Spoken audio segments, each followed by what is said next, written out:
बहुत समय पहले एक छोटे गांव में एक लकड़हारा रहता था। उसका नाम रामू था। वह ईमानदार और मेहनती था, लेकिन बहुत गरीब था। रामू हर दिन जंगल में जाकर लकड़ी काटता और बाजार में बेचकर अपना गुजारा करता। एक दिन जब रामू नदी के किनारे लकड़ी काट रहा था, उसकी कुल्हाड़ी अचानक हाथ से फिसल गई और नदी में गिर गई। वह बहुत परेशान हुआ क्योंकि वह कुल्हाड़ी उसकी रोजी रोटी का साधन थी। रामू ने नदी के पास बैठकर भगवान से मदद की प्रार्थना की। तभी नदी से देवता प्रकट हुए। उन्होंने रामू से पूछा, क्या हुआ पुत्र? रामू ने रोते हुए सारी बात बताई। देवता ने कहा, चिंता मत करो, मैं तुम्हारी कुल्हाड़ी ढूंढ कर लाता हूँ। देवता नदी में गए और सोने की कुल्हाड़ी लेकर बाहर आए। उन्होंने पूछा, क्या यह तुम्हारी कुल्हाड़ी है? रामू ने ईमानदारी से जवाब दिया, नहीं, यह मेरी कुल्हाड़ी नहीं है। देवता फिर से नदी में गए और चांदी की कुल्हाड़ी लेकर आए। उन्होंने फिर पूछा, क्या यह तुम्हारी कुल्हाड़ी है? रामू ने सिर हिलाते हुए कहा, नहीं, यह भी मेरी कुल्हाड़ी नहीं है। आखिर में देवता ने लोहे की कुल्हाड़ी निकालकर पूछा,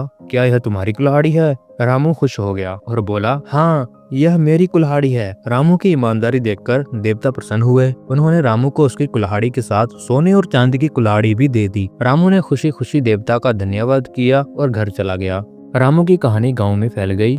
यह बात सुनकर गांव का एक लालची आदमी श्यामू भी नदी पर पहुंचा। उसने जानबूझकर अपनी कुल्हाड़ी नदी में फेंक दी और देवता को बुलाया। देवता प्रकट हुए और पूछा, क्या हुआ? श्यामू ने कहा, मेरी कुल्हाड़ी नदी में गिर गई है। देवता ने सोने की कुल्हाड़ी निकालकर पूछा, क्या यह तुम्हारी कुल्हाड़ी है? श्यामू ने झूठ बोलते हुए कहा, हाँ, यही मेरी कुल्हाड़ी है। देवता को श्यामू की चालाकी समझ आ गई। उन्होंने नाराज होकर कहा, तुम झूठे हो, तुम्हें तुम्हारी कुल्हाड़ी भी नहीं मिलेगी। श्यामू को अपनी गलती का एहसास हुआ, लेकिन तब तक बहुत देर हो चुकी थी। वह खाली हाथ घर लौट आया।